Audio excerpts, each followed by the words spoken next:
మీరు ఊటీ వచ్చినప్పుడు toy train journey తప్పనిసరిగా ఎక్స్పీరియన్స్ చేయండి. టాయ్ ట్రైన్ టికెట్స్ ఎలా బుక్ చేసుకోవాలి, అప్పటికప్పుడు టికెట్స్ కావాలి అంటే ఏం చేయాలో ఈ వీడియోలో తెలుసుకుందాము. వీడియో చివరి వరకు స్కిప్ చేయకుండా చూడండి. మన ఛానల్లో 2 or 3 వీడియోస్ చూడండి. కంటెంట్ నచ్చితే కనుక సబ్స్క్రైబ్ చేసుకోండి. Welcome back to tasty nature channel. ముందుగా మనం ఊటీకి మరో పేరైన ఉదగమండలం రైల్వే స్టేషన్ దగ్గరికి రావాలి.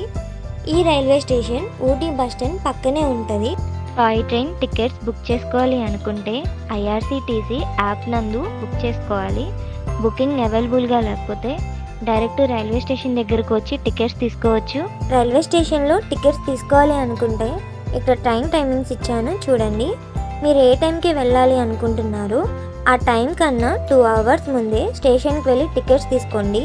2 hours ముందే ఎందుకు వెళ్ళమన్నానంటే క్రౌడ్ ఎక్కువగా ఉంటారు, టికెట్స్ దొరకవచ్చు దొరకపోవచ్చు. అదే మీరు 2 hours ముందు వెళ్ళి టికెట్స్ తీసుకుంటే టికెట్స్ కంపల్సరీ ఉంటాయి. 1 personకి 4 tickets మాత్రమే ఇస్తారు. మన ట్రైన్ వచ్చేసింది, ఎక్కేద్దాం రండి. నేను ఊటీ నుంచి కూనూరు వరకు టికెట్స్ తీసుకున్నాను. Ticket charges first class 290, second class 80 rupees తీసుకుంటున్నారు. ఈ రైలు మార్గం ఊటీ నుంచి మిట్టుపాలెం వరకు నీలగిరి కొండల్లో మొత్తం 208 curves, 250 bridges, 16 టన్నెల్లో 4 నుంచి 5 గంటల జర్నీ ఉంటుంది. ఈ ట్రైన్ నడిచే మార్గాన్ని 1908వ సంవత్సరంలో బ్రిటిష్ వాళ్ళు వేశారు. ఈ రైలు మార్గాన్ని పూర్తి చేయడానికి 45 సంవత్సరాలు పట్టింది. ఈ టాయ్ ట్రైన్ గంటకు 10.4 kilometers వేగంతో మాత్రమే నడుస్తుంది. కాబట్టి ఈ టాయ్ ట్రైన్ని భారతదేశంలోనే అత్యంత నెమ్మదిగా ప్రయాణించే రైలుగా పరిగణించబడింది. 2005 జూలైలో యునెస్కో ప్రపంచ వారసత్వ ప్రదేశంగా ఈ నీలగిరి మౌంటైన్ రైల్వే ప్రకటించబడింది. అలాగే డార్జిలింగ్లో ఉన్న హిమాలయన్ రైల్వే కూడా యునెస్కో ప్రపంచ వారసత్వ ప్రదేశంగా చేర్చబడింది. ఈ ట్రైన్ జర్నీ సముద్ర మట్టానికి 330 మీటర్ ఎత్తులో ఉన్న మిట్టుపాలెం నుంచి 2200 మీటర్ ఎత్తులో ఉన్న ఊటీ వరకు 46 కిలోమీటర్ల రైలు ప్రయాణం ఉంటుంది. షారుఖ్ ఖాన్ గారు చేసిన దిల్సే మూవీలో చెల్ చెయ్య చెయ్య సాంగ్ ఈ ట్రైన్ మార్గంలో చిత్రీకరించబడింది. మీరు టాయ్ ట్రైన్ జర్నీ చేసేటప్పుడు మంచి మంచి లొకేషన్స్ కావాలి అనుకుంటే ఊటీ నుంచి మిట్టుపాలెం వరకు కానీ, మిట్టుపాలెం నుంచి ఊటీ వరకు కానీ జర్నీ చేయండి. అద్భుతమైన లొకేషన్స్ ఉంటాయి. ఊటీ వచ్చినప్పుడు ఈ టాయ్ ట్రైన్ జర్నీని అస్సలు మిస్ చేయొద్దు. లైఫ్లో ఒక్కసారైనా చేయాలి. చాలా మంచి మంచి లొకేషన్స్ ఉన్నాయి. చుట్టూ గ్రీనరీతో కొండల మధ్య ఉన్న మన ప్రయాణం చూసేసేయండి.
ఈ వీడియోలో నా ఎక్స్ప్లెనేషన్ కనుక మీకు నచ్చినట్టయితే లైక్, షేర్, సబ్స్క్రైబ్ చేసుకోండి. మీ ఫ్రెండ్స్ అండ్ ఫ్యామిలీ మెంబర్స్కి షేర్ చేయండి. మరిన్ని యూట్యూబ్ వీడియోస్తో మళ్ళీ కలుద్దాం.